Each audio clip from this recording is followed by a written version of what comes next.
우리가 이번 주에 계속 미가서를 살펴보면서요.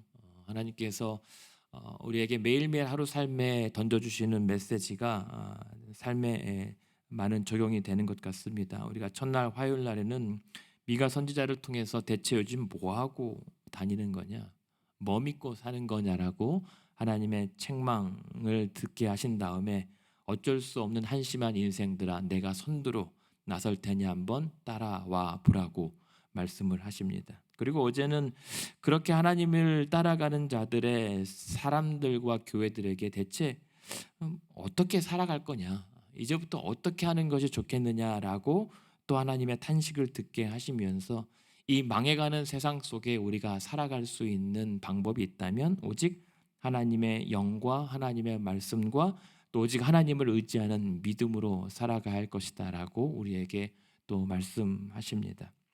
그런데 중요한 것은 오늘 말씀을 통해서 그렇다면 그렇게 하나님을 쫓아가고 그렇게 살아가야 되는 것은 알겠는데, 구체적으로 우리가 그러한 하나님의 영으로 충만하고 하나님의 말씀에 힘입고 하나님만을 의지하고 살아가는 구체적인 삶의 모습이 무엇인지 조금 모호해집니다.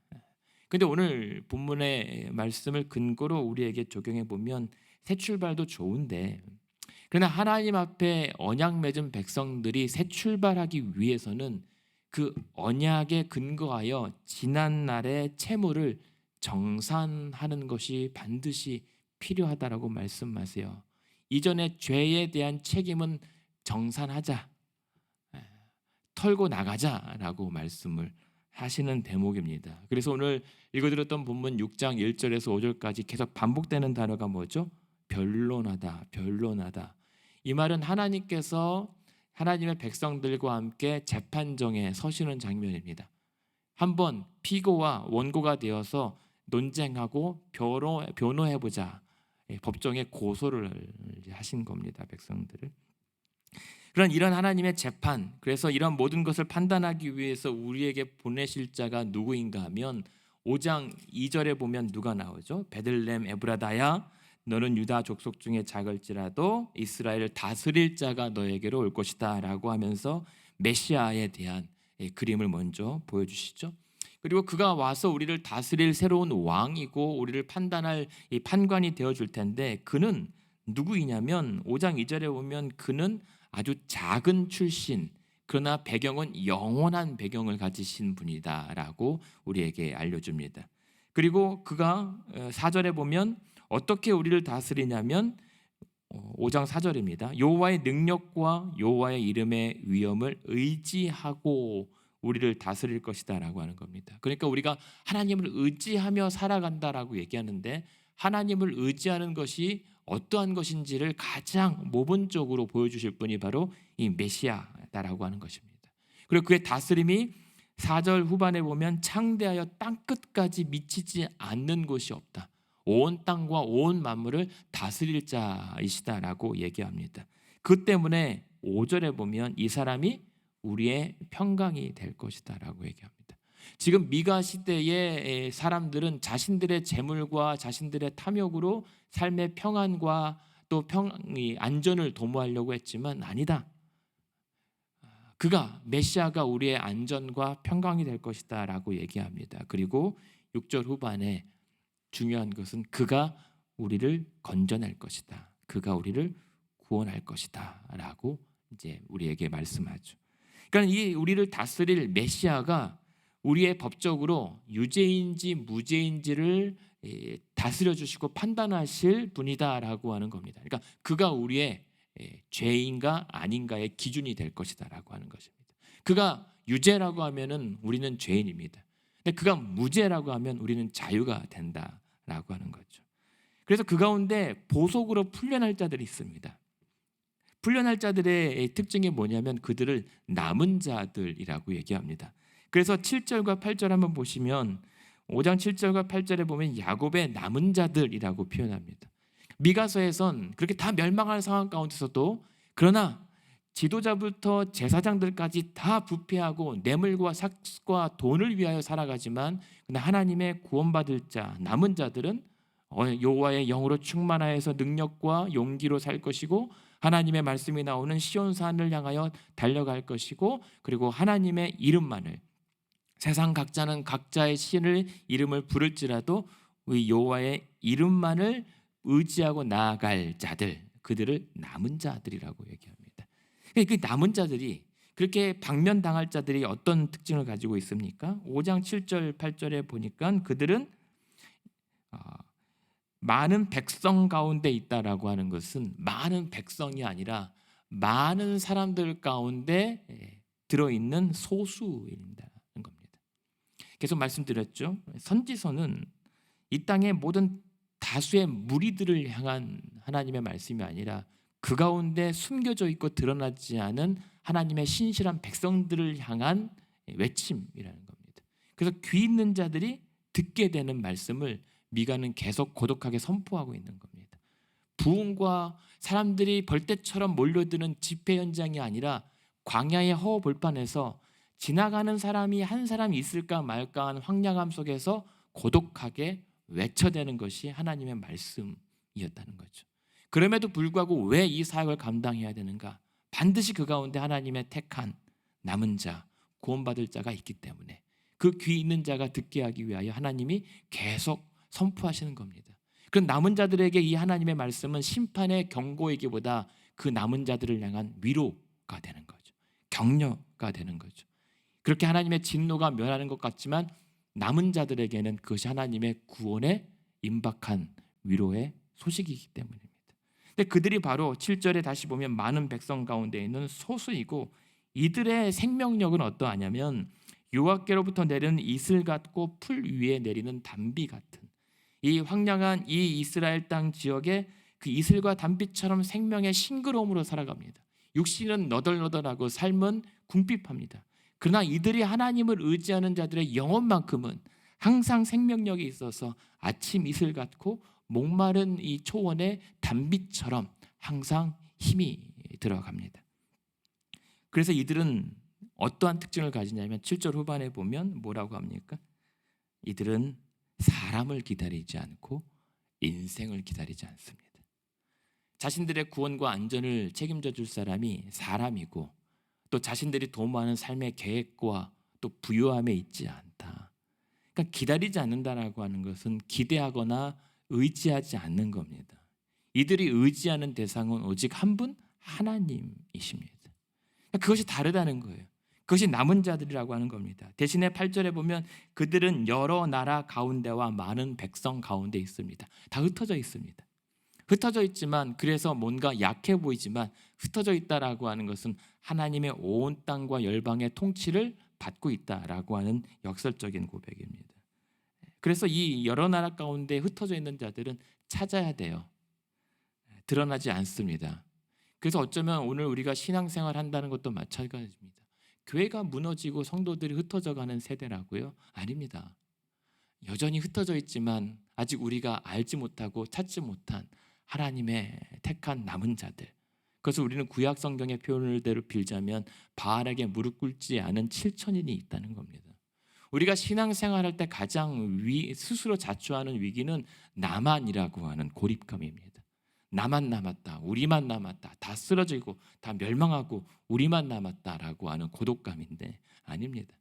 그래서 하나님께서 엘리야에게 보라고 했던 것이 너만 남은 것이 아니라 아직도 하나님께서 남겨주신 너의 동역자들, 바알에게 꿇지 않은 신실한 성도들이 아직도 남아있다라고 얘기하거든요. 그것이 오늘 우리가 기도해야 되는 이유입니다. 용기를 잃지 말아야 될 이유입니다. 여러분 옆에 우리가 이 세대, 이 지역에 교회가 쓰러져 간다고요, 성도들이 흩어져 간다고요, 괜찮아요.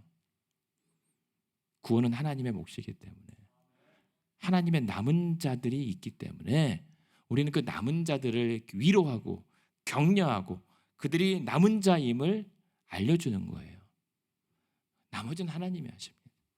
하나님 망했다 할 때까지 망한 게 아니고요, 끝날 때까지 끝난 게 아니라는 사실, 그것이 오늘 우리가 기도하고 교회를 지켜나가는 이유이기도 합니다. 그래서 이러한 남은 자들이 결국은 어떠한 기계로 그렇게 버틸 수 있냐면 8절 후반에 보면 이들은 짐승들 중에 사자 같고 젊은 사자 같대요. 그러니까 이 사자는 누구 하나 당해낼 자가 없는 강력한 대상입니다. 이 말은 무엇입니까? 지도자들도 종교 지도인들도 다 부패한 상황에서 틀렸다라고 모함하고 비방할지라도 이들의 믿음의 절개를 꺾을 자가 없다는 거예요. 왜냐하면 이들이 의지하고 기다리는 대상은 유일한 하나님 한 분이시기 때문에 아무도 그를 꺾어내줄 자가 없다. 오히려 이들은 마지막까지 세상 법정에서 뭐라고 외칩니까? 9절에 보면 내 손이 너의 대적들 위에 들릴 것이다. 이들은 죽을 때까지 비참하게 십자가에 매달려 죽을 때까지 승리를 외칩니다.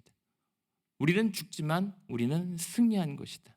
하나님의 끝까지 믿음으로 말미암아 우리는 진 것이 아니라 이긴 것이다. 대신 죽어가면서도 그러한 원수들을 진멸할 것이다 라고 하는 하나님의 엄중한 심판을 선포하면서 이 땅의 삶을 맞춰나가는 것, 이들이 남은 자들이라고 하는 겁니다. 그것이 바로 저와 여러분들 새 이스라엘 교회라고 부릅니다.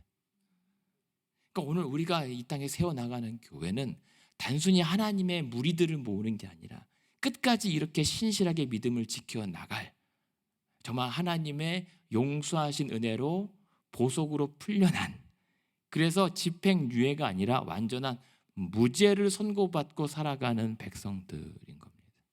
그리고 마지막까지 하나님의 승리를 지켜낼 자들, 우리가 이길 것인가 질 것인가의 싸움이 아닙니다. 신앙은 하나님이 이기셨다라고 하는 사실을 끝까지 증거하는 것이 신앙생활이라는 거예요. 그 얼마나 편해요. 신앙생활 어렵게 하면은 우리가 해야 되니까 너무 피곤합니다. 버겁습니다. 근데 하나님께서 다 하셔놓은 일들을 인정하고 그것을 부인하지 않고 살아가는 것이 신앙인 거죠. 그랬을 때 하나님의 남은 자들을 통해서 보여주실 이 심판, 그러나 끝까지 돌아오지 못하고 구원받지 못한 자들의 내려질 판결은 무엇입니까? 5장 10절에서 15절까지 10절 11절에 보면 저들이 의지했던 군사력들을 다 제거해 버리십니다. 5장 12절에 보면 그들이 의지했던 13절 12절입니다. 점술, 우상들 그리고 점괘들 다 파괴해 버리십니다. 더 이상 자신들이 의지할 것들을 다 모조리 빼앗아 버리세요. 이 땅에서 많이 풍요롭고 그래서 안전하다라고 노려하고 의지했던 모든 것들을 하나님께서 제하여 버리십니다. 그래서 오늘 우리가 없어도 괜찮은 것은 하나님 외에 의지할 모든 것들은 결국 그렇게 사라질 허망한 것들이기 때문에 그 허망한 것들이 있다고 기뻐할 것도 아니고, 물론 있으면 좋겠지만 그렇다고 사라졌다라고 우리의 믿음까지 근간이 흔들릴 필요가 없다는 겁니다. 원래 사라질 허망한 것들이었던 겁니다. 심지어 오늘 우리가 의지하는 건강, 여러분들이 사랑하는 그 모든 것들, 하나님 외에 영원한 것은 없습니다. 하나님께서 허락하지 아니하시면 한순간에 사라져도 이상할 게 아닙니다. 우리의 생명조차도, 오늘 우리가 눈뜨고 걸어다니는 호흡조차도 하루아침에 사라진다고 해도 그것은 비참한 게 아니라 원래 그런 우리의 인생의 단면을 보게 되는 거거든요. 우리의 호흡도 오늘도 하나님께서 붙잡고 있으시기 때문에 우리가 살아갈 수 있다는 사실을 우리가 기도하며 더 간절하고 감사하게 시작할 수 있는 하루 되어야 할 것입니다. 그러면서 6장의 본문이 이어지는 겁니다. 자, 이렇게 모든 판결이 날 텐데 너는 이제 어떻게 할 것인가? 마지막 기회라고 하는 거예요. 다 앞선 사람들이 판결을 받고 그렇게 모든 것이 무너져가고, 그러나 어떤 이들은 남은 자들로서 끝까지 믿음을 지켜서 살아남은 이 상황 가운데 이제 여러분 각자의 차례가 온 거예요. 하나님의 심판대에 섰습니다. 그러면서 묻는 겁니다. 6장 1절에 너희는 여호와의 말씀을 들을지어다. 자, 이제 너는 어떻게 할 거냐? 잘 듣고 대답해 보라. 마지막이다. 어쩌면 이렇게 말씀하시는 거죠. 그러면서 너희는 여호와의 말씀을 들으라라고 하는 것은 고소하시는 거예요. 하나님께서 이제 내가 너희들의 죄악의 항목들을 열거할 테니까 잘 들어봐라. 그리고 네가 3절에 보면 뭐라고 얘기하냐면 이르시기를 내 백성아 내가 무엇을 내게 행했고 무슨 일로 너를 괴롭게 하였는지 너는 내게 증언하라. 반박해봐라. 증인해봐라 라고 얘기하는 겁니다. 왜 너는 내가 이렇게 너를 이끌어냈는데도 불구하고 너의 삶을 그렇게 피곤하게 살아야만 했는지 한번 증인석에서 증언해보라라고 얘기합니다. 그러니까 무슨 말이냐면 뭐라도 좀 변명도 해보고 너를 변호해보라. 내가 한번 들어보겠다. 그러면서 뭐라고 증언할지 하나님께서 답을 가르쳐 주세요. 재판을 한번 해보신 분들은 아시겠지만 미리 변호사랑 얘기하고 어떻게 답변할지를 작전을 짜고 그 어떤 대답변을 할 때 답변을 준비하잖아요. 그러면서 4절 5절에 하나님께서 자 그런데 네가 너를 그렇게 변호하고 변명하기 전에 미리 알아야 돼. 4절에 내가 누구냐? 애굽 땅에서 너희를 구원해낸 구원의 하나님이시다. 5절에 보면 그런 모압 왕 발락이 꾀한 것과 부월의 아들 발람이 그에게 대답한 것을 기억하며 시딤에서부터 길갈까지의 일을 기억하라라고 얘기합니다. 네, 그리하면 나 여호와가 공의롭게 행한 일을 알게 될 것이다라고 얘기합니다. 이게 뭐냐면 하나님이 어떤 분인지를 잘 생각하고 기억하라. 그러면 알 것이다. 내가 누구인지, 내가 원하는 게 무엇인지를 알게 될 것이다 라고 얘기합니다. 하나님께서 답변을 미리 가르쳐 주세요. 대신에 답변을 잘못 못하면 그 하나님의 그 모든 죄에 대한 책임을 네가 배상해 낼 때까지, 토해낼 때까지 6장 9절에 보십시오. 뭐가 예비가 되어 있습니까? 6장 9절에 보면 매가 예비되어 있습니다. 하나님의 매가. 그 모든 죄가를 치를 때까지 하나님의 매가 준비되어 있다. 그 매에 대한 이유는 6장 11절에 보면 거짓과 폭력에 대한 손해배상으로 매를 들게 되는 겁니다. 왜요? 이들이 불의한 재물, 거짓된 저울추로 사람을 속여서 재산을 갈취했으니까.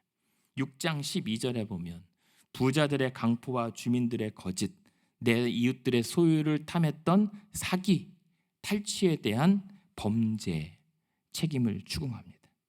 그리고 7장 2절과 3절에 보면 폭력, 살인, 범죄 공모에 대한 처벌의 매를 내립니다.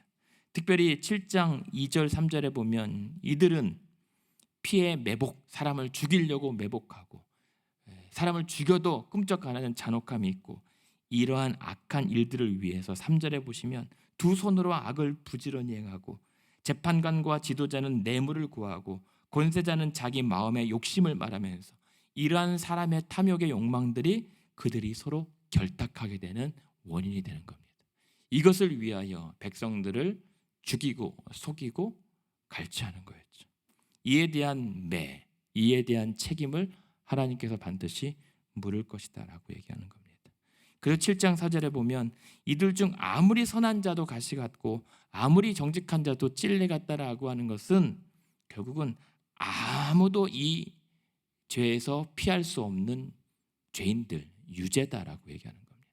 결국 하나님의 매의 심판을 받을 수밖에 없고 이러한 죄가가 해결될 때까지 이들이 감당해야 될 정신적인 피해는 다시 6장 5절에 보시면 13절에 보시면 뭐라고 얘기합니까? 그러므로 나도 너를 쳐서 병들게 하고 너로 황폐하게 만들고 14절에 먹어도 배부르지 못하고 감춰도 보존되지 못하고 15절에 뿌려도 거두지 못하고 밟아도 누리지 못할 것이다. 아무리 그렇게 애를 쓰고 아무리 재물을 모으고 아무리 이 땅의 권력을 탐해도 채워지지 않는 겁니다. 아무리 마셔봐도 계속 갈급해요. 목말라요. 그러니까 채워지지 않는 그 욕망의 허망함 때문에 스스로 황폐하게 되는 것입니다. 이것은 신명기에서 하나님께서 모세에게 너희가 만약에 언약을 어기면 일이 될 것이다 라고 하는 그 말씀 그대로 이스라엘 백성들이 당하는 결과입니다. 이것도 하나님의 약속의 결과예요. 오늘 여러분이 혹시 살아가는데 사람들 보기에 부족함이 없고 내가 당장 살아가는데 그렇게 문제가 없는데도 왜 내 삶이 공허하고 궁핍하고 황폐한가? 하나님의 부재 때문입니다. 하나님을 믿는데도 뭔가 이렇게 채워지지 않는 갈급함이 있고 갈증이 있는가? 하나님을 바로 믿지 못하기 때문입니다. 하나님을 믿는다고 하고 교회를 다니는데도 왜 내 삶은 이렇게 황폐한가? 내 신앙에 뭔가 지금 큰 잘못된 삐걱됨이 있기 때문입니다. 하나님의 이름을 의지하지 않고 이 이스라엘 백성들처럼 하나님을 믿는다고 하고 하나님께 부르짖는다고 하지만 정작 하나님을 의지하지 않고 있기 때문인 거예요. 그랬을 때 괴롭습니다. 심지어 이제는 그 후유증이 무엇입니까? 여기에서 참 비참한 장면이 뭐냐면 7장 5절과 6절을 한번 보시겠습니까? 7장 5절 6절에 보면 이렇게 살아가는 사람들, 이스라엘 백성들, 심지어 하나님의 사람들이라고 하는 삶의 모습 보십시오. 내 이웃을 믿지 말고 친구를 의지하지 말고 내 품에 누운 여인 아내에게도 너의 입의 문을 지켜야 된다. 아들이 아버지를 멸시하고 딸이 어머니를 대적하고 며느리가 시어머니를 대적하리니 사람의 원수가 곧 자기의 집안 사람이다. 아무도 못 믿어요. 아내에게도 내 속에 있는 참된 말을 하지 못합니다. 불신을 시달립니다. 얼마나 괴롭습니까?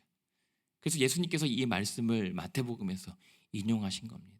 정말 하나님을 정말 제대로 믿으려면 이 때문에라도 너무 고독고 외로울 수밖에 없다.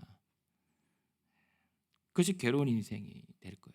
그래서 하나님의 이러한 진단을 받고 이 재판정에 지금 판단을 받기 전에 성도가 이렇게 질문합니다. 하나님, 그럼 대체 어떻게 해야 되겠습니까?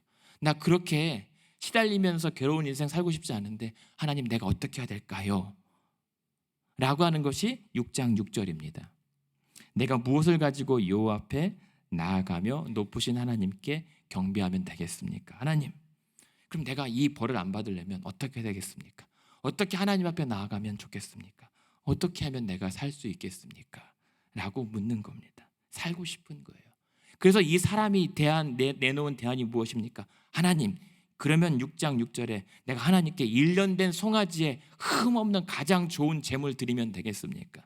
아니면 7절에 천천의 순양이나 만만의 강물 같은 풍성하고 많은 기름의 제물을 드리면 되겠습니까? 아니, 하나님, 그것도 안 되면 7절 후반에 보면 내 맏아들을 제물로 드리면 되겠습니까? 아니면 내 몸의 열매를 드리면 되겠습니까? 내 재산을 다 바치면 되겠습니까? 내 팔을 잘라내면 되겠습니까? 하나님, 살기 위해서 뭐라도 내가 다 하겠습니다. 헌금 많이 하겠습니다. 내가 예배 10년 동안 한 번도 안 빠지겠습니다. 1년 동안 새벽 예배 한 번도 안 빠지겠습니다. 하나님, 내가 재물을 다 팔아서 내가 사회에 다 기여하겠습니다. 라는 얘기입니다. 아무도 아멘 안 하시네요. 그러니까 이건 뭐냐면, 하나님, 내가 모든 걸 다 의지했던 것 다 하나님 앞에 드려서라도 나 살고 싶습니다. 살려주십시오라고 얘기하는 거예요. 근데 이게 함정이 뭐예요? 여전히 점집 신앙에 머물러 있는 겁니다. 여전히 내 공로로 어떻게든 구원을 이루어보려고 하는 신앙의 수준에서 벗어나지 못하는 거예요. 그래서 결국은 이것은 뭡니까? 내 맏아들이라도 드리겠습니까? 내 몸의 어떤 일부라도 드리겠습니까? 라고 하는 것은 바알 선지자들의 자해하는 것과 다르지 않는 신앙이 아직도 머물러 있는 거예요. 그만큼 이스라엘 백성들의 신앙이 병들어 있는 겁니다.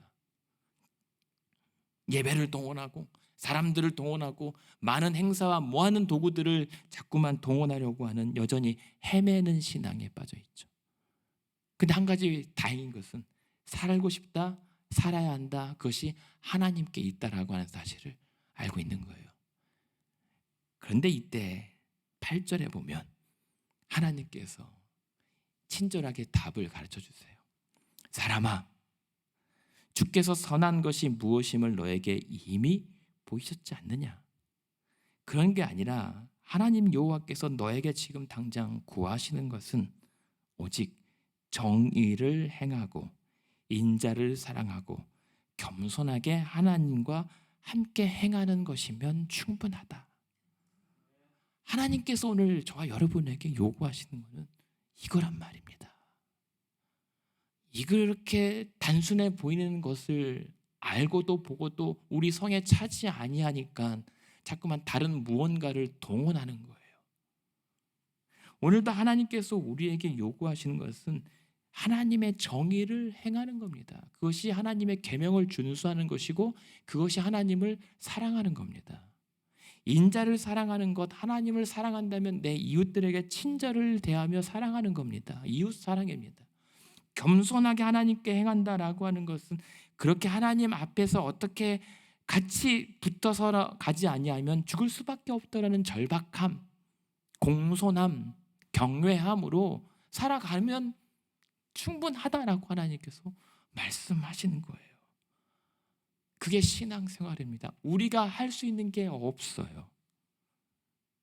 그래서 하나님한테 매달리면서 따라가는 겁니다. 근데 우리는 그 하나님 제쳐두고 우리가 앞서서 뭘 하려고 하니까 자꾸만 어긋난 신앙이 되는 거예요. 하나님께서 우리에게 요구하시는 것은 속죄입니다. 죄의 문제를 해결하는 겁니다. 근데 문제는 우리가 그 죄를 해결할 수 있는 능력이 없는 무능한 사람들이란 말입니다. 그래서 결국은 하나님께서 이러한 우리를 위해서 대신 그 죄에 대한 책임을 책임져 주시는 방식이 무엇입니까? 7장 9절입니다. 7장 9절에 보면 아까 6장 1절에서는 들으라, 여호와의 변론을 들으라, 너희는 죄인이다라고 하는 이 하나님의 이 고소에 증언해 보려고 하는데 어떻게 증언할 방법이 없고 빠져나갈 구멍이 없어요. 뭐 말하는 것마다 다 죄만 열거할 뿐입니다. 그때 7장 9절에 내가 여호와께 범죄하여서 그의 진노를 내가 당할 수밖에 없지만 그때 마침내 주께서 나를 위하여 논쟁하십니다. 주께서 나를 위하여 대신 변호해 주신다는 거예요. 네가 얘기해봐라 라고 해놓고 아니다 내가 말할게. 그러면서 심판하셨다라고 하는 것은 나 대신 하나님의 공의와 정의를 집행하셨다. 나 대신하여 하나님의 정의를 이루셨다라고 하는 겁니다. 그러면서 그 진노의 대가를 대신 자신에게 심판하고 집행하셔서 오히려 주께서 나를 인도하사 광명에 이르게 했다. 감옥의 어둠이 아니라 나로 생명의 빛을 다시 쬐게 하셨다. 그리고 내가 마침내 그의 공의를 보게 되었다. 하나님의 공의로 말미암아 진노의 심판이 아니라 오히려 구원을 누리게 되었다라는 사실을 선언하게 되는 겁니다. 하나님께서 대신 변호하시고 대신 정의를 이루시고 대신 우리에게는 구원을 베풀어 주셨다라는 사실. 그래서 우리는 집행유예가 아닙니다. 우리는 예수 믿고 구원받았으면 이러다가 잘못 믿으면 지옥 가면 어떻게 하지? 그게 아니에요.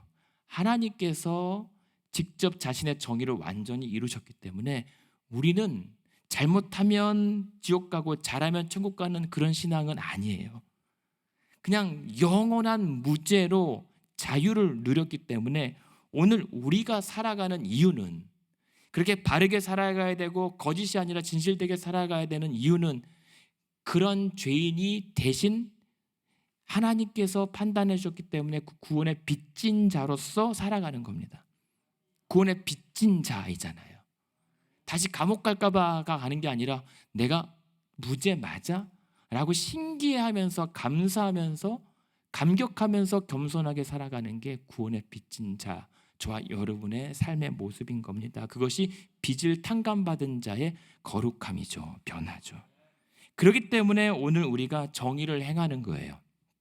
하나님의 정의를 따라 사는 겁니다. 그래서 인자를 사랑하면서 내가 너였을 때가 있는데 너도 하나님의 사랑으로 구원받을 수 있는 대상임을 안다면 속이지 못하고 폭력을 행하지 못하고 존중하고 섬기게 되는 거죠. 그게 인자를 사랑하는 것. 그렇게 겸손하게 내가 죽을 수밖에 없는 죄인인데 내가 좀 산다고 이렇게 떵떵거리면 안 되지. 날마다 하나님 앞에 빚을 갚으면서 어떻게든 살아가려고 하는 그런 몸부림이 신앙생활이고 저와 여러분이 오늘도 이 땅에서 바르게 살아가야 되는 이유예요. 윤리와 도덕이 아니라 그냥 그런 기준이 아니라 그냥 천상 우리는 그렇게 살 수밖에 없는 자들이 된 겁니다. 그것이 내가 과연 참된 회개에 이르러서 구원에 이르는 믿음을 소유했는가 아닌가를 판가름할 수 있는 척도예요. 그리고 그것이 여호와의 영으로 충만하여 또 여호와의 말씀과 오직 하나님의 이름을 의지하는 믿음의 구체적인 모습입니다. 하나님께서 원하시는 모습. 정의와 사랑과 겸손. 그리고 오늘도 그러한 믿음을 우리가 소유할 수밖에 없고 살아드릴 수밖에 없는 것은 우리의 죄과를 위해서 예수 그리스도께서 대신 보석을 대속으로 우리를 구원하게 이르셨고 우리의 죄를 성령 하나님께서 대신 변호해 주시기 때문에 우리가 오늘도 살아갈 수 있는 거예요. 그럴 때마다 성부 하나님의 끊임없는 용서하심과 우리를 구원해 살게 하시는 그런 지속적인 은혜 때문에 오늘도 이 아침에 주 앞에 나와 구원의 빚진 자로 하루를 출발합니다. 그래서 오늘도 저와 여러분이 그런 은혜에 빚진 자의 감사가 있다면 죄에 대한 옛사람이 아니라 의의 새사람으로서 살아가야 되는 겁니다. 그리고 그 새사람의 모습은 우리를 위해 대신 죄값을 치러주신 예수 그리스도를 그의 형상을 닮아가는 것. 그것이 예수께서 보여주신 하나님의 정의와 사랑과 겸손의 모습입니다. 그렇게 오늘 저와 여러분도 그렇다면 이제 예수님의 남은 고난을 우리의 육체에 채우면서 살겠다라고 하는 믿음의 선배처럼 오늘도 그렇게 빚 갚는 하루 되었으면 좋겠습니다. 빚 갚으며 경건한 신앙으로 하나님께서 원하시는 것, 하나님 내가 이거 해드릴까요? 내가 뭐 얼마 드릴까요? 이거 하나님과 딜하는 신앙 말고 정말 하나님께서 지금 기뻐하시고 찾으시는 오직 정의를 행하고 인자를 사랑하고 겸손하게 하나님과 동거하고 동행하는 저 여러분 되기를 주님의 이름으로 축원합니다.